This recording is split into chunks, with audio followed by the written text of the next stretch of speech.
I'm a big believer in the fact that when it gets hard, that's when you need to lean into the work more. That's when you need to be able to step up your game. You really need to be able to like live in that chaos, live in that fire overall.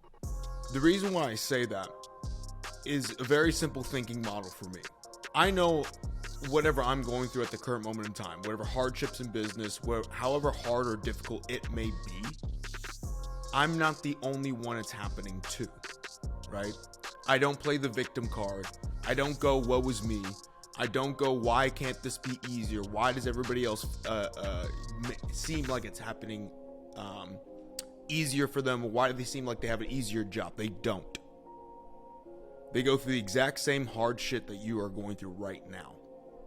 And why I welcome that is because it really separates the playing field from the chumps from the actual winners. Because what the chumps do in that moment in time, when shit gets hard, when shit hits the fan, when shit actually gets difficult in playing the game of business, that's when most of the competition, again too, they're going through the same thing. That's when most of the competition drops the fuck off. And that fires me the fuck up. When the competition drops off, I know for me, if I just keep playing the fucking game, it's going to get quote unquote easier. There's going to be less competition.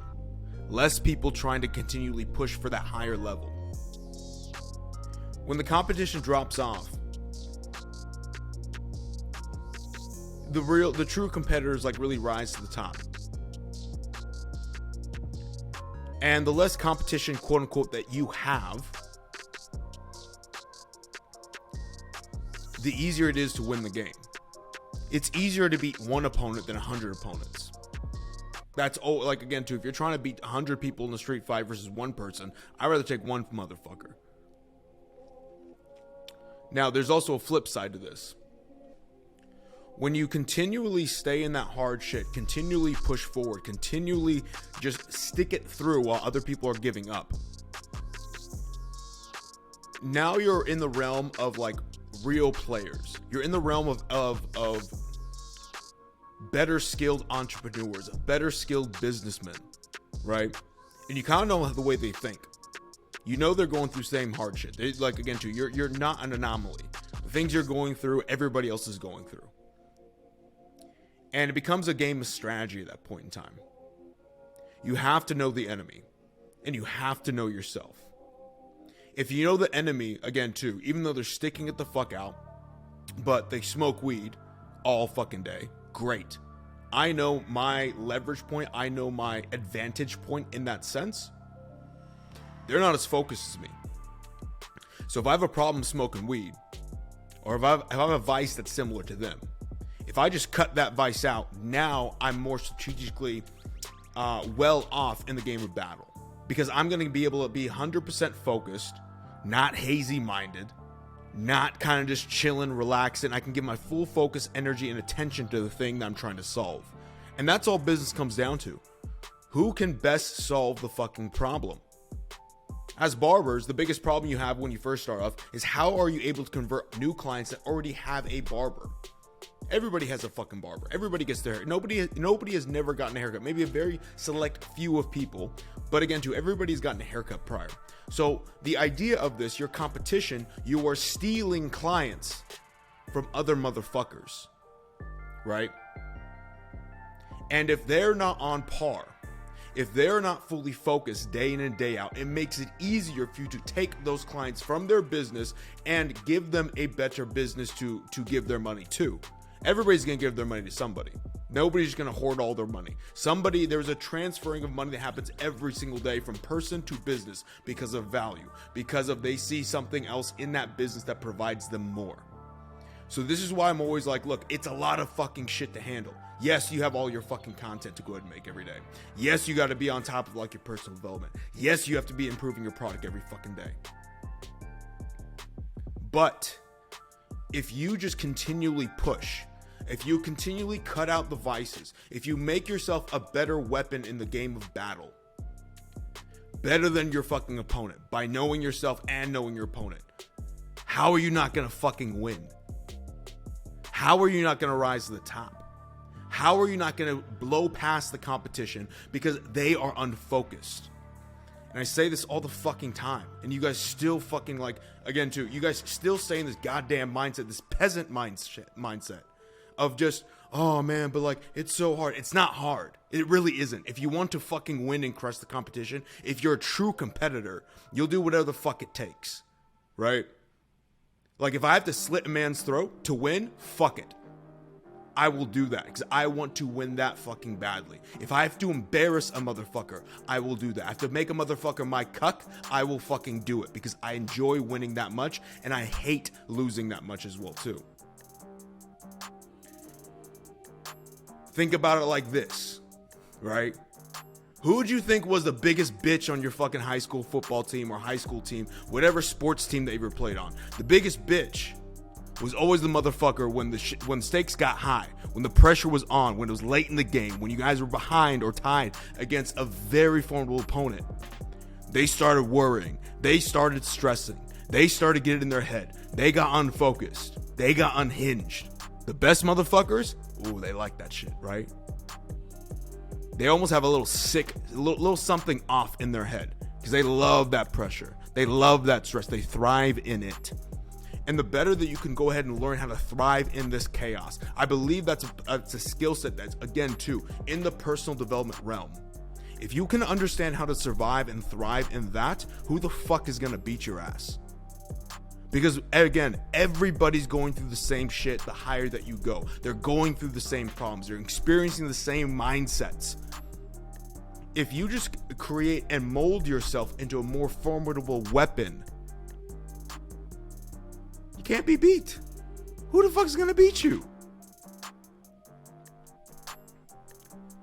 And I say this because, again, too, that's for me, the one mindset I had. For me, again, too, if you want to take a personal experience, shit, I used to party the fuck up. Some of you motherfuckers remember seeing me on my Instagram stories. Dude, I'd be in the bar, fucking drunk as hell on fucking IG Live, talking to some of you motherfuckers, right? Got bitches over here, got my boy Zay, taking shots. And then when I saw everybody else who was, again, to my quote unquote opponent in the battlefield doing the same things, I was like, wow, if I just cut this out, one, I have more ample time because I'm not going to be fucking hungover the next couple days. I'm not going to be wasting time out at the bars or like going out to the clubs and shit. I'm not going to be blowing my money, which again too is going to go into my cash reserves, which is going to help me scale my prices because I'm not going to have a fucking worry about, oh man, can I make rent this month? No, I'm straight. I know them. They're going to go ahead and blow all the fucking money they made Friday and Saturday, maybe even Thursday as well too, at the fucking club on a booth in Sacramento fucking California, where that shit is just fucking dumb. That shit, even here in Miami, bro, you blow that shit, like who gives a fuck? Really, what ROI does that have in terms of you getting to your goals? Sure, it's fun in the short term, but that shit does not get you to where you want to go. So your decisions every fucking week need to be on, how do I make myself a more formidable weapon? How can I go ahead and live in this chaos? Yes, it's hard, right? But I can make it easier on myself, again, too, if I know thy enemy, I know myself. And if I know their shortcomings, if I know their vices, if I know where their distraction points are at, whether it be women, whether it be scrolling on TikTok, whether it be they're going getting drunk, whether they're going out and smoking weed, if I do those same things, hell, if I even cut one thing out, I'm in more of an advantage point now. Because nobody else is any different than you, right? Yes, sure, some people have a better skill set. Some people, they make it seem like they have it easier than you, but guess what? The only reason why they're better than you in that one area is because they put attention and focus over an extended period of time to improve that one thing. So if you want to go ahead and improve something that you're weak at, start cutting shit out. And the more that you do that, the more, again, too, the competition falls off because people cannot fucking get it. It's so dumb to me that barbers cannot give up these simple fucking things. And when you look at it like that, if I just take this out, I get 2 steps while they stay in the same place. I'm ahead now. And all I gotta wait for is to continually do this over an extended period of time, and I'm gonna fucking win. Because they're gonna drive themselves on the ground. Nobody can continually go out every fucking weekend, blow their cash, get fucking drunk, be unfocused, and still be on top of their game. They're going to get lazy at some point in time. I'm gonna let time be the deciding factor on their fate, but I'm not gonna let that happen to me. So heading into this week, you guys have to understand this. Because too many of you are still making these small, minute mistakes. Too many of you are still complaining to me that the work is hard. Yes, it's hard. It's hard for everyone, right? But you can make it easier on yourself. Remove things from your life. Understand who your opponent is. And guess what? Your opponent's not just motherfuckers in your hometown. I don't give a fuck. Some people in your hometown, they ain't doing goddamn shit, right? They're fucking tadpoles, peasants. They're not doing anything with their life. They don't even want to fucking move out of their fucking hometown. They just want to stay in the same small hometown mindset. Your competition, number one, is all the barbers on social media trying to market their business. They are taking up, you could call space, attention away from your business, and they're driving it to their business, right? Now, once you conquer the barber industry, you're not done, motherfucker. The barber industry is the only thing on social media that's taking potential clients' attention away from you, right? Now we go ahead and do a bigger spectrum. Cool. Well, who else is making content on social media that's popping? Literally everyone. Now that becomes your competition, right? Because again, to attention in this sense for marketing is what you're up against, is what you're battling, is the thing that we are trying to hold and really take control of. And guess what? After that, after you, let's say you dominate Instagram, you become, again, the most popping guy, you're not fucking done, motherfucker. Because guess what? There's other platforms. People are not spending all day just on Instagram or just on TikTok.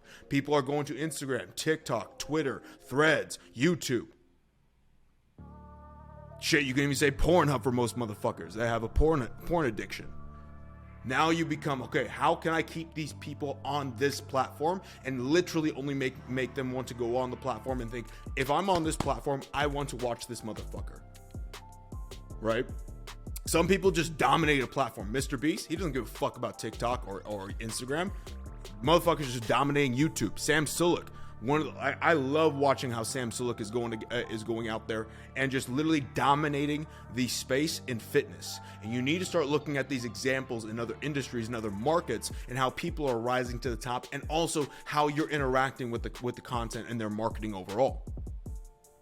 Because I don't go to Instagram or TikTok to watch Sam Sulek.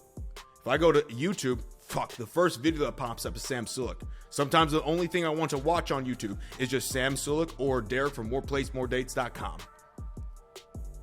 And they drag me to that platform. They drag me to want to watch and consume more of their stuff, which then again drags me to want to, again, if they have a product, I'm going to be marketing them even more. So you have to get used to this, right? You have to understand, again, your enemy. First of all, your enemy is first, probably all the barbers in your hometown. Then we can expand that once you conquer that, all the barbers on Instagram. And then we can expand that to all the creators on Instagram. Those are all your enemies. Then you can expand that to all the top creators on other platforms, because those are your enemies as well too. They are taking your potential clients' attention away from where your main marketing source is at. This does not mean you need to go into other platforms. This means you need to be the best thing at what you do on that platform and literally pull people as the only reason to hop on that platform.